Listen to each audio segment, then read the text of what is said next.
For the last week, we've been watching the Rio Olympics. It's been exciting watching Simone Biles reset the bar for what's achievable in gymnastics.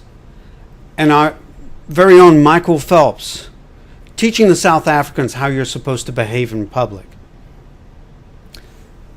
What does the Rio Olympics tell us, though, about how to manage a country and an economy? Hi, my name is Paul Carroll, the CEO and founder of Efficient Wealth Management, a boutique wealth management firm based here in the Woodlands, Texas. There's been a bit of a debate going on. Should a developing country even be hosting the Olympics? And I think that it's the wrong debate. The more interesting debate is, why is Brazil still a developing country? You know, Brazil is the 5th largest country in terms of area and population. It's extraordinarily resource rich.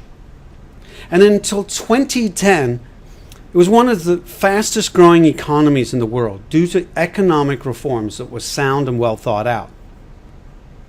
In 2010, a lady called Dilma Rousseff was elected.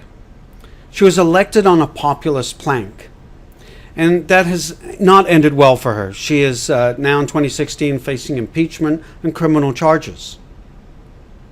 But is this really about Dilma, or is this really about what happens when institutions fail? When people fail to understand the fragility of the institutions and the rule of law and the sanctity of the contract? We've learned a lot from the observations of the last 6 years. You just have to turn on the TV and you can see that, sadly, Brazil's a bit of a basket case economically and politically. It's one of the most violent and dangerous countries in the world. And what do we learn from this sad lesson? We're learning that markets are important. Incentives and disincentives work. Trade is necessary for growth. The rule of law, contract law, criminal law, and the sanctity of contracts only have value if the legal system is functional. And Brazil's legal system is completely dysfunctional.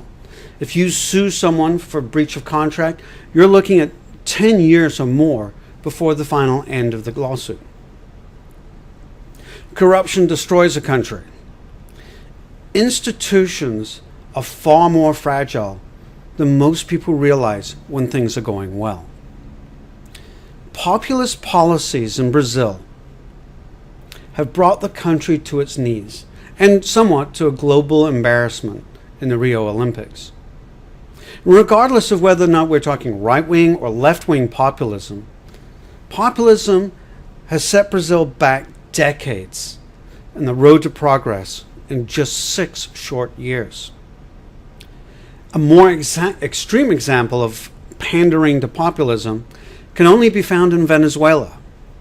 And one really must be ideologically blindfolded to not see what a mess that country's become. So I too have been enjoying watching the Rio Olympics, but it's with a tinge of sadness to see such a potentially great country really in such a mess. And it's something that we need to think about as we make our political choices and we make laws going forward. The rule of law, the sanctity of the contract, markets, trade. These things are important to your future and my future.